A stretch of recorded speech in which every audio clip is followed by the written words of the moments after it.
हाय दोस्त। जैसा कि मैंने बोला था कि एडुटेरिया का एनसीईआरटी ऑल आउट पूरा कंप्लीट करवाऊंगा। तो कल 25 क्वेश्चन हो गया था, आज 26वां में है। ये क्लास 6 का चल रहा था। वज्जी संघ का वर्णन किस पुस्तक में है? वज्जी संघ का वर्णन किस पुस्तक में है? तो इसका आंसर होगा दिघ निकाय। यह दिघ निकाय में है। अगला क्वेश्चन है, उत्तर वैदिक काल को सामाजिक स्थिति के बारे में निम्नलिखित कथनों पर विचार करें। उत्तर वैदिक काल की सामाजिक स्थिति के बारे में पहला कथन है, महिलाओं और शूद्रों दोनों वेदों का अध्ययन करने की अनुमति नहीं दी गई थी। तो ये सही है। महिलाओं और शूद्रों दोनों को वेदों का अध्ययन करने की अनुमति नहीं दी गई थी, ये सही है। दूसरा है, अब वर्ण व्यवस्था जन्म के आधार पर तय की जाती थी, ये भी सही है। यही वैदिक काल में वर्ण व्यवस्था जन्म के आधार पर नहीं थी, ये कर्म के आधार पर थी। बट जैसे ही उत्तर वैदिक काल आया, यानी वैदिक काल का पीरियड खत्म हुआ, उसके बाद वर्ण व्यवस्था को ये जन्म आधारित कर दिया गया, जिसमें महिलाओं और शूद्रों दोनों को वेद का अध्ययन करने की अनुमति नहीं थी। अगला क्वेश्चन है, महाजनपद काल के संबंध में निम्नलिखित कथनों पर विचार करें। महाजनपद काल के संबंध में विचार करना है। पहला कथन है, हल के फाल अब लोहे के बनने लगे। ये सही है। महाजनपद काल में हल का फाल जो होता था वो लोहा का बनने लगा था, यानी इससे पहले लकड़ी का था। यानी इससे अच्छे से सुचारू रूप से करने के लिए इसको लोहा का प्रयोग होने लगा था महाजनपद काल में। और अगला है, धान के पौधों का रोपण भी प्रारंभ हो गया था। ये दोनों सही है। यानी अच्छा, इसके बाद लिखा हुआ असत्य कथन का चयन करें। ये देखिए, ये क्वेश्चन ऐसा ही क्वेश्चन में फंस जाता है। ये खास करके बीपीएससी का क्वेश्चन में इस तरह से देखा जाता है कि असत्य कथन का चयन करें। इसमें है कि दोनों ऑप्शन को आप सही है, लेकिन मार दीजिएगा एक और दो दोनों। लेकिन ये नहीं होगा, क्योंकि ये असत्य कथन है इसमें। यानी जो गलत असत्य है उस पर टिक लगाना है, यानी दोनों में से कोई भी असत्य नहीं है। तो इसका आंसर क्या होगा? ना तो एक और ना ही दो। यानी इसका आंसर होगा डी, ना तो एक और ना ही दो। अगला क्वेश्चन है, महाजनपद काल में अनाज रखने के लिए किस पात्र का उपयोग किया जाता था? महाजनपद काल में अनाज रखने के लिए किस पात्र का उपयोग किया जाता था? तो इसका है ऑप्शन, गैरिक मृद भांड, चित्रित धूसर मृद भांड, तीसरा है कांस्य का मृद भांड, चौथा है लोहे से बना मृद भांड। तो इसमें होगा चित्रित धूसर मृद भांड। इसका क्या होगा? चित्रित धूसर मृद भांड। महाजनपद काल में अनाज रखने के लिए चित्रित धूसर मृद भांड का प्रयोग होता था। अगला है, अफगानिस्तान से प्राप्त होने वाले कंधार के संबंध में निम्नलिखित कथनों पर विचार करें। पहला कथन है, अभिलेख पर अशोक शासक का आदेश उत्कीर्ण करवाया गया। और दूसरा है, इसे ब्राह्मी भाषा में लिखा गया। इसे ब्राह्मी भाषा में लिखा गया। तो नहीं, ये गलत है।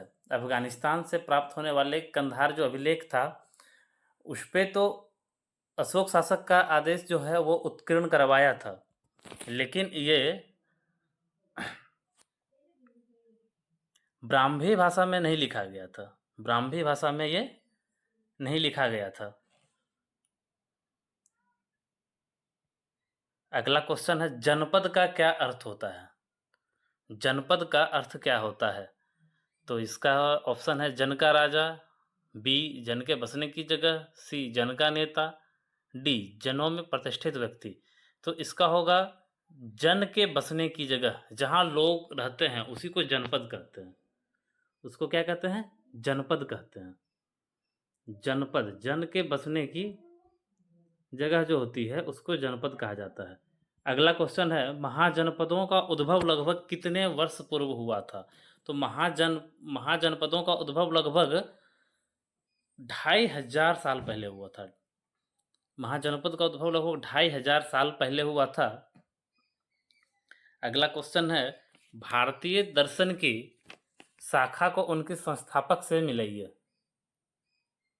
उनके संस्थापक से मिलाइए। तो वैशेषिक, वैशेषिक का क्या होगा? कनाद होगा। वैशेषिक का क्या होगा? वैशेषिक का वैशेषिक का होगा कनाद, वैशेषिक का होगा कनाद, योग का होगा, योग का क्या होगा, योग का पतंजलि होगा, सांख्य क्या कपिल होगा, पूर्व मीमांसा का जैमिनी होगा। योग का क्या होगा पतंजलि, सांख्य का क्या होगा कपिल मुनि, पूर्व मीमांसा का क्या होगा जैमिनी। ये बार बार रिपीटेड क्वेश्चन है, बार बार आता है एग्जाम में। अगला क्वेश्चन है 34 नंबर, पाणिनि के संबंध में निम्नलिखित कथनों पर विचार करें। नंबर 1, उन्होंने संस्कृत के लिए व्याकरण तैयार किया है। नंबर 2, उन्होंने एक विशेष क्रम में स्वर की रचना की, परंतु व्यंजन के बाद के काल में अन्य विद्वानों द्वारा जोड़ा गया। तो पाणिनि के संबंध में उन्होंने संस्कृत का व्याकरण का तैयार तो किया ही था, लेकिन ये क्रम स्वर और व्यंजन दोनों के क्रम की इन्होंने रचना की, और उसके बाद फिर अलजेब्रा का जो बीजगणित का जो आया था फॉर्मूला इसी से आया था। तो ये सिर्फ एक होगा, दो नहीं है, क्योंकि ये इसमें है स्वर की रचना परंतु व्यंजन को बाद के काल में अन्य विद्वानों द्वारा जोड़ा है, लेकिन ये गलत है। ये स्वर और व्यंजन दोनों के क्रम की रचना किया था पाणिनि ने। तो इसमें क्या केवल एक होगा, इसका होगा केवल एक, ऑप्शन नंबर ए। फिर अगला है, भगवान बुद्ध ने अपना पहला उपदेश, अगला है भगवान बुद्ध ने अपना पहला उपदेश कहाँ दिया। वैशाली, सारनाथ, पावापुरी, राजगीर। तो भगवान बुद्ध ने अपना पहला उपदेश सारनाथ में दिया था, जिसको हम धर्म चक्र प्रवर्तन भी कहते हैं। पहला उपदेश जो दिए थे उसको धर्म चक्र प्रवर्तन कहते हैं, ये सारनाथ में दिए थे। तो इनका जन्म कहाँ हुआ था, गौतम बुद्ध का जन्म हुआ था लुम्बिनी में, जो कि नेपाल में है। वैशाख पूर्णिमा के दिन में हुआ था जन्म, और इनकी मृत्यु को महापरिनिर्वाण कहा जाता है। इसका मृत्यु कुशीनगर में हुआ था। एक और क्वेश्चन है जो इम्पोर्टेंट है, जो अंतिम उपदेश दिए थे वो किसको दिए थे। ये एक नया क्वेश्चन है, बहुत बुक में नहीं मिलेगा। अंतिम उपदेश ये सुभद्र को दिए थे, इसका आंसर सुभद्र होगा। अंतिम उपदेश ये इन्होंने सुभद्र को दिया था।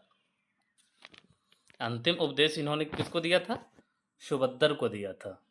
तो अब इसका आंसर है भगवान बुद्ध ने अपना पहला उपदेश कहाँ दिया था, तो ये है सारनाथ में। अच्छा, अगला क्वेश्चन है, बुद्ध की शिक्षाओं के संदर्भ में निम्नलिखित कथनों पर विचार कीजिए। बुद्ध ने दुख का कारण तृष्णा को बताया। दूसरा, उन्होंने कहा आत्म संयम अपनाकर मनुष्य तृष्णा से मुक्ति पा सकते हैं। ये दोनों सही है, एक और दो दोनों सही है। बुद्ध की जो शिक्षाओं का संदर्भ है उसमें बुद्ध ने दुख का कारण तृष्णा को बताया, यानी तृष्णा मतलब होता है लालसा, उसको बताया। और दूसरा है उन्होंने कहा आत्म संयम बनाकर मनुष्य तृष्णा से मुक्ति पा सकते हैं। तो ये दोनों सही है, एक और दो दोनों सही है। अगला क्वेश्चन है, उपनिषद शब्द का सही अर्थ क्या है।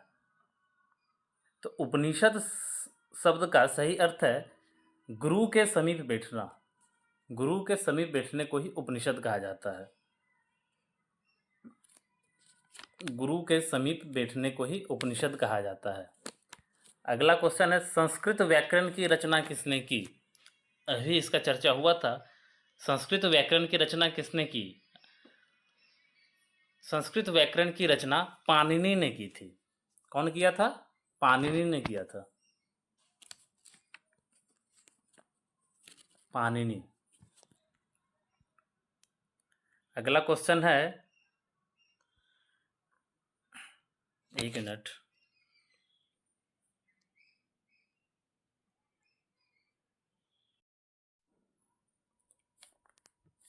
हाँ, तो अगला क्वेश्चन है, स्वामी महावीर ने अपनी शिक्षा किस भाषा में दी थी। महावीर ने अपनी शिक्षा प्राकृत भाषा में दी थी। प्राकृत उस समय की लोकल भाषा थी। प्राकृत उस समय की लोकल भाषा थी। कहाँ गया क्वेश्चन नंबर 39। स्वामी महावीर ने अपनी शिक्षा प्राकृत भाषा में दी थी, इसका आंसर होगा प्राकृत। अगला क्वेश्चन है 40 नंबर, जैन धर्म के संदर्भ में निम्नलिखित में कथनों पर विचार कीजिए। नंबर 1, मुख्यतः व्यापारियों ने जैन धर्म का समर्थन किया था। नंबर 2, साधारणतः किसान वर्ग के लोगों ने जैन धर्म को स्वीकार नहीं किया था। तो इसका आंसर एक ऑप्शन नंबर 1 केवल एक ही होगा। मुख्यतः व्यापारियों ने जैन धर्म का समर्थन किया, ये होगा, ये नहीं होगा। किसान, क्योंकि इसमें था कि खेती भी नहीं करना है, कीड़ा मकोड़ा को नहीं करना, मारना है, तो खेती में कीड़ा मकोड़ा तो मारना ही पड़ेगा, इसलिए किसान वर्ग ज़्यादा इससे नहीं जुड़ पाए थे, लेकिन व्यापारी वर्ग का समर्थन जैन धर्म को रहा है, तो इसलिए इसका केवल एक होगा, केवल एक।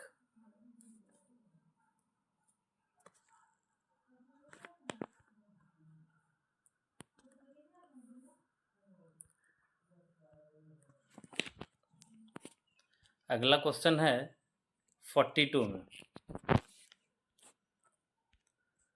निम्नलिखित में से कौन सा कथन बौद्ध धर्म के संदर्भ में सही नहीं है? संघ के पुरुषों और स्त्रियों के रहने के लिए अलग अलग व्यवस्था थी, ये तो सही है। दूसरा है, सभी व्यक्ति संघ में प्रवेश ले सकते थे, सभी व्यक्ति संघ में प्रवेश ले सकते थे, ये भी सही है। सी, संघ में प्रवेश के लिए बच्चों को अपने माता पिता से अनुमति लेनी होती थी, ये भी सही है। चौथा, विवाहित स्त्रियों को संघ में प्रवेश के लिए अपने माता पिता अनुमति की आवश्यकता नहीं, विवाहित स्त्रियों को संघ में प्रवेश के लिए माता पिता की अनुमति की आवश्यकता नहीं होती थी। डी नंबर नहीं होगा, ए बी सी तीनों होगा। तो इसका डी होगा, ए बी सी तीनों नहीं होगा, इसका डी आंसर इसका होगा, डी। अगला क्वेश्चन है क्वेश्चन नंबर 43, महायान के संबंध में निम्नलिखित कथनों पर विचार करें। ये बौद्ध धर्म से संबंधित थे। दूसरा कथन है, इन्होंने बौद्ध धर्म में मूर्ति पूजा को बढ़ावा दिया, ये दोनों कथन सही है। बौद्ध धर्म से संबंधित ये थे, ये महायान जो है बौद्ध धर्म से संबंधित है। दो भागों में बटा था बौद्ध, महायान और हीनयान, जिसमें कि महायान जो थे वो मूर्ति पूजा के समर्थक थे और हीनयान जो थे वो मूर्ति पूजा के विरोधी थे। तो इसका एक और दो दोनों होगा। अगला क्वेश्चन है, बोधिसत्व के संबंध में निम्नलिखित कथनों पर विचार करें। पहला कथन, वे ज्ञान प्राप्ति के पश्चात एकांतवास में साधना करते थे, ये नहीं होगा, इसका ये नहीं है। दूसरा, बोधिसत्व की पूजा काफ़ी लोकप्रिय थी, ये सही है। वे भारत के बाहर जापान, चीन एवं दक्षिण कोरिया में काफ़ी लोकप्रिय थे, ये भी सही है। यानी इसका कथन केवल 2 और 3 सही होगा। ये एकांतवास में साधना नहीं करते थे, ये ज्ञान प्राप्ति के पश्चात समाज में रह के, घर में रह के ज्ञान को बांटते थे, उसी को बोधिसत्व कहा जाता था। ये जापान, चाइना, दक्षिण को, यानी भारत से बाहर जो दक्षिणी एशिया है वहाँ पे ये ज़्यादा लोकप्रिय हुआ था। अगला क्वेश्चन है, बुद्ध की जीवनी, बुद्ध चरित्र के रचनाकार निम्नलिखित में से कौन है? बुद्ध चरित्र के रचनाकार कौन है? तो इसका होगा अश्वघोष। बुद्ध चरित्र का घोषणा ये कौन किया था? अश्वघोष किया था। और एक युग धारा, एक बहुत ही इंपॉर्टेंट क्वेश्चन है, युग धारा का रचना कौन किया है? वो नागार्जुन ने किया था, नागार्जुन ने किया था। युग धारा का नागार्जुन ने किया था। और बुद्ध चरित्र का अश्वघोष, बुद्ध चरित्र अश्वघोष। अगला क्वेश्चन है, बौद्ध धर्म के प्रसार के संदर्भ में निम्नलिखित कथनों पर विचार कीजिए। इसमें कथन दिया गया है, बौद्ध धर्म दक्षिण पूर्व की ओर श्रीलंका, म्यांमार, थाईलैंड तथा इंडोनेशिया सहित दक्षिण पूर्व एशिया के अन्य भागों में भी फैला, ये सही है। आज भी बौद्ध धर्म के लोग वहाँ पे अधिक मात्रा में रखते हैं। दूसरा है, इन क्षेत्रों में थेरवाद नामक बौद्ध धर्म का आरंभिक रूप कहीं अधिक प्रचलित था, ये दोनों सही है। ये दोनों सही है, एक और दो दोनों सही है।